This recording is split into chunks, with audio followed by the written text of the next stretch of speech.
انت مش هتحتاج عربية تاني علشان تتحرك في دبي، لان كل مشاويرك هتعملها بالعجلة او بالسكوتر.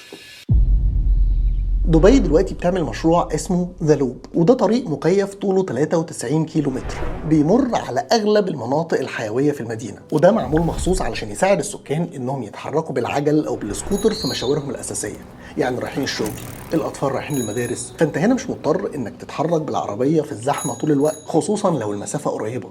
بالعجله هتوصل اسرع بكتير، وعلشان التجربه نفسها تبقى احسن هتلاقيهم عملوا فيه جناين واماكن تقدر تقعد فيها، وممرات مشاة علشان لو حابب تجري من غير ما تتضايق من الحر في الصيف. ودي خطوه عبقريه كنا اتكلمنا عنها قبل كده في فيديو كوبنهاجن لو فاكرينه، وقلنا ازاي ممرات العجل دي قدرت تحل مشاكل الزحمه في المدينه، بل بالعكس خلت الناس كلها هناك تتحرك بالعجل، وبقت واحده من اجمل مدن العالم. بس المشكله عندنا في الشرق الاوسط كانت الحر، فهم هنا حلوها وعملوا ممرات مكيفه. خطوه زي دي هتغير شكل دبي تماما، وهتخليها مدينه متصممه للانسان، مش معتمده بشكل اساسي على العربيات، وده بدايه التغيير.